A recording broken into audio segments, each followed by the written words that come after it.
bwetwogera kati nga His Excellency Delegated President of Uganda Kyagulanyi Ssentamu Robert Bob Wine ate afunye ku ssanyu ye Mwami Museveni atandise okusatira anti NATO ekkiriza nti omukulu Yosei Tebwabulwa akoze nnyo ku bannayuganda effujjo era n'eteekawo omukono gulaga nti egenda kulwana okulaba nga kino ekisanja kyakomako yeesonyiwe Uganda gy'afugidde emyaka tugenda kuweza myaka 4 kuba kati ali ku mwaka gwe ogwa 39. NATO tweyanzizza nnyo buno bulijjo tukisuubira era bulijjo tukisabirira. Tusaba Katonda atukulembere, tusaba Katonda atutabe, tusaba Katonda abeere wamu naffe, tusaba Katonda abeere ekitangaala kyaffe era tusaba Katonda atubeererewo buli kimu ekyaffe kitambulire ddala bulungi nga bwe kirina okutambula.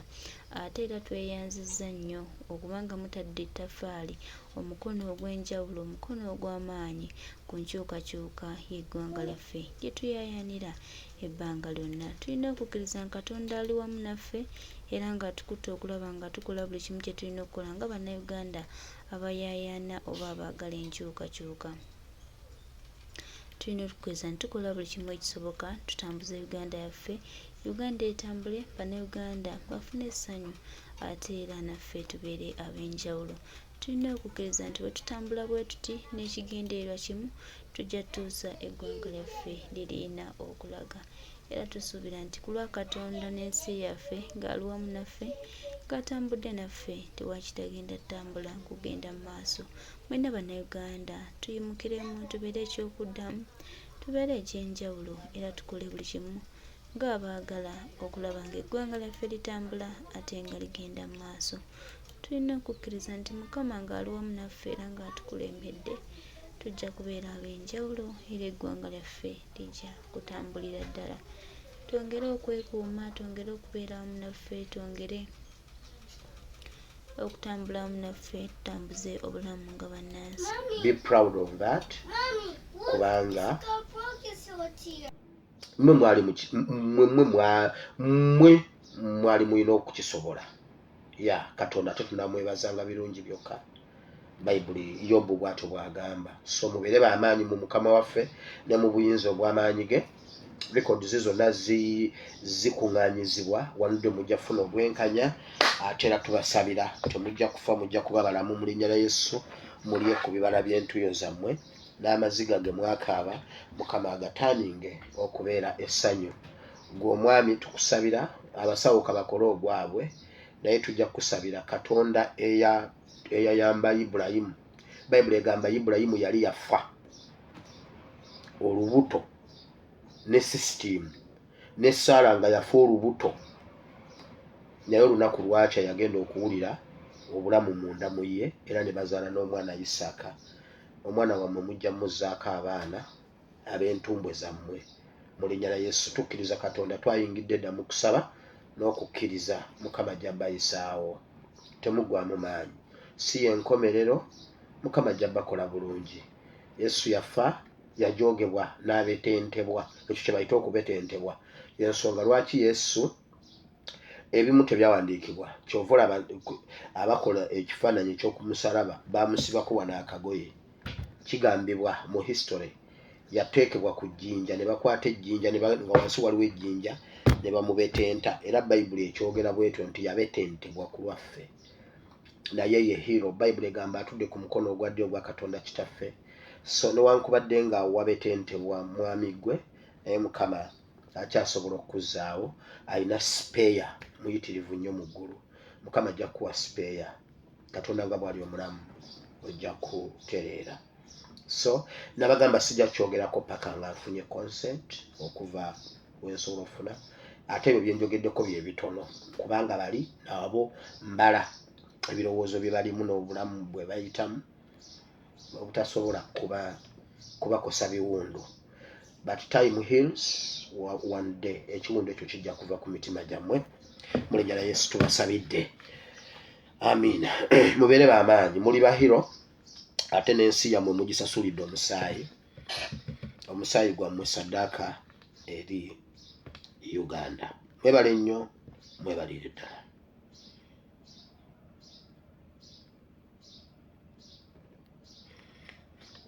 Okay.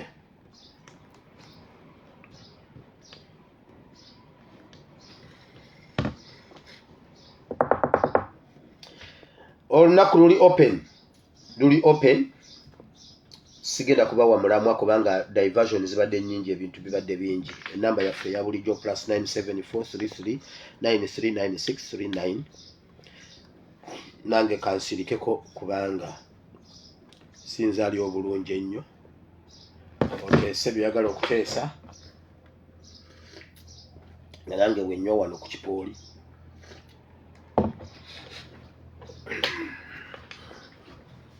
Enamba yaffe eri +97433939639.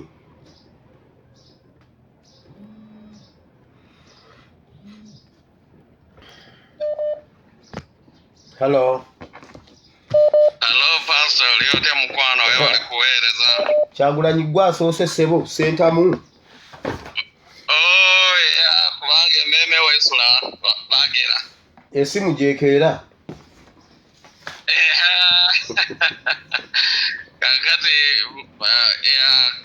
olwaleero ekibadde ekindi ku mutima oba mu birowoozo n'abadde awo nga ndowoozaako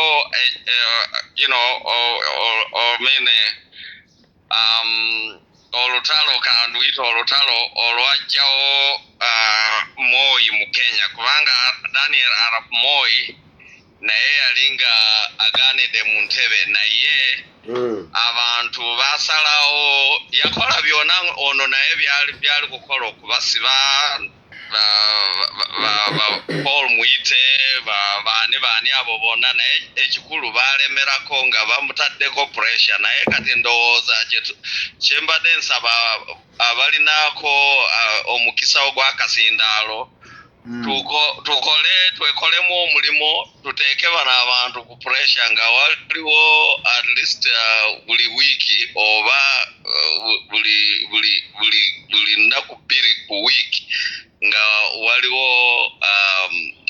demonstration kubanga bwe baba ku pressure bajja kukola mistakes nga Moi yakola n'atuuka n'alaba nti naye bwe tusalawo nti tubateeka pressure lumu ate ne tubawa obuweerero ne baba nga bapulaninga ate nga ffenna tukimanyi nti ekiri mu Uganda kati President waffe tasobola kugamba abantu nti tuwegugunge olunaku bwe luti kubanga awo kati aba yeetadde mu buzibu kye banoonya kirina okuva mu ffe kati mbadde nsaba abalina akazindaalo January 14th lwe batubbira akalulu tubenga tusaba rule of law tusaba abantu baffe 18 ababuzibwawo gavumenti etubuulire baliwa n'ebyona ebiriwo bingi bye tuyinza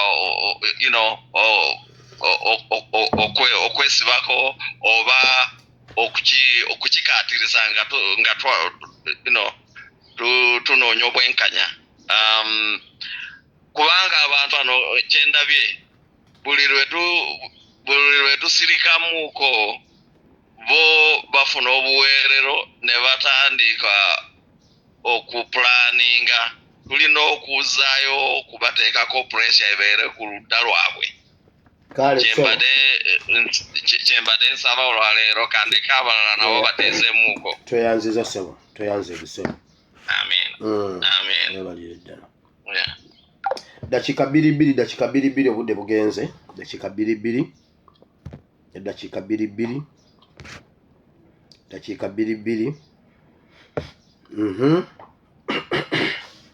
Dakiika bbiri bwe ziyitamu nga nkujjako.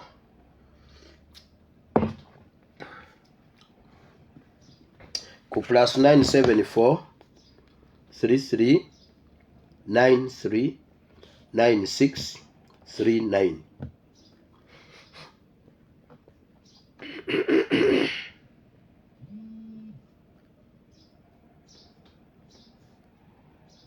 Hello. Wanzingabo. Hello nya. Reverend Pastor Sebo webale kutuweereza.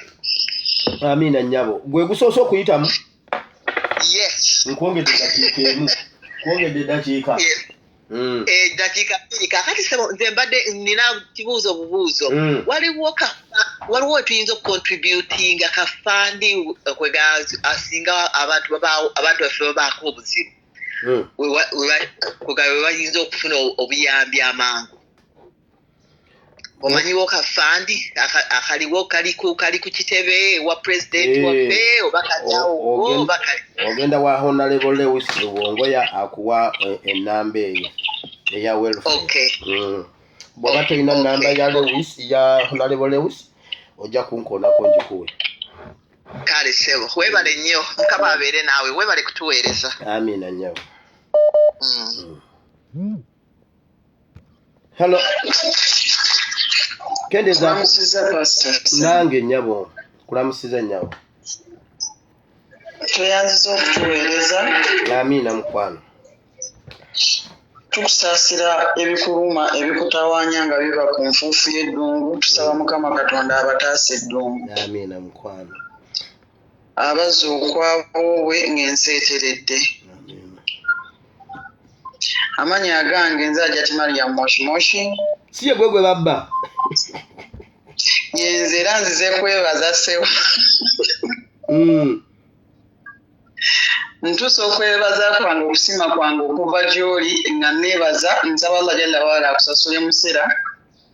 Amina nyawo. We natuusa omulanga gwange nti banzibye kakapito kange aba Islamic Banking. Naye neebaza ne munno waliwo we wayogera nti ennamba yo ngenda kukuteerako emitwalo 10 waliwo omwami omulala naye weebweru nanteerako emitwalo 5. Amina. Ekyo nange kyamagero kyange nzize kwebaza. Amina. Mukama yebale kusanyusa mukwano. Tweyanziza nnyo abantu b'enkyukakyuka okubeera nga mutubeererawo mu buli nsonga yonna. Mwebale nnyo mwebalire ddala tusaba Mukama Katonda nammwe abamalire. Amina. Naye Islamic Banking ssebo togyogerangako.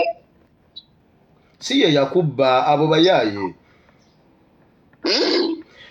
Abo bayaaye babbira mu linnya lya Islamic Bank. Islamic Bank tesobola kubba muntu. Anti webatuwe beeyiteeze ennamba nali ndowooza olizisomakaawo abantu ne batazikubako kubanga omukutu gwabwe gukyagenda mu maaso ku TikTok. Nakati gukyaliko? Gukyaliko sebeera basoma bawaayo ennamba abantu baweeyo emitwalo ezo nga bwe banzijako abantu babawe ssenene ng'abannanga abantu bano bakyabbira ddala abantu. Kale ojja kukola ki? Ojja kunkoonako oddemu mpa ennamba ezo. Ojja kuddamu enkya tuziteke ku programu y'enkya. Tweyanziza ssebo tweyanzeege. Amina nnyana.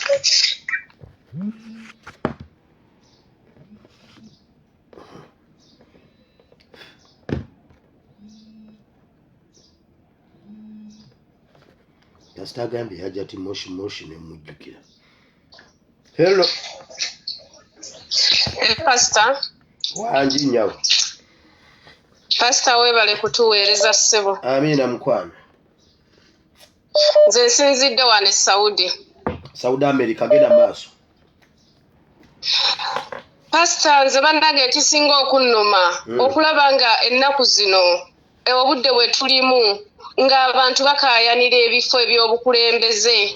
Bannange ebifo by'obukulembeze sawa zino tetubyetaaga. Twetaaga kununula ntebe yaffe tusooke tulwanirire bannange entebe yaffe pulezidenti waffe bw'anaatuula mu ntebe then tulyoke tufune tugabane ebifo. Naye osanga omuntu wanoopu ng'ali mu kukayanira bifo ng'ate agamba munne nti takoze. Mu buno obudde bwe tulimu gw'ogamba munno nti no takoze. Gwe okakasa nti bw'onootuula mu ntebe eyo oyina ky'ogenda okukola nga nakyemalira akyali mu ntebe. Bannange tusooke tulwanirire entebe yaffe tulyoke tuzzeeko ebifo ebirala. Nze kwe kusaba kwange pasita. Tweyanziza nnyawo. Tweyanziza webale kutuweereza ssebo. Amina.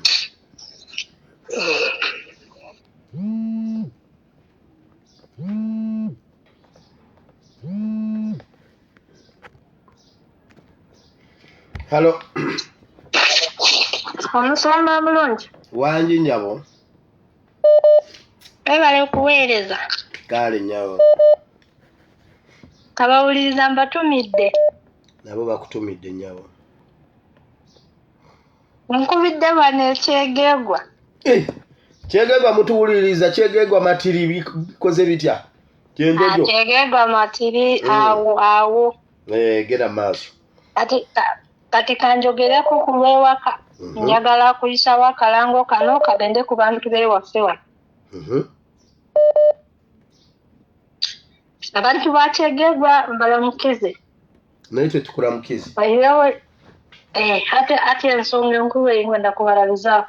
Abatuuze ba Kyegeegwa boona n'ebitundu ebirala kwetooloireko. Tukafeerwa omusuubuzi ow'amaanyi mu Kyegeegwa town. Omuntu ogu akaba ali mu myaka kali hagati ya 30 na 35.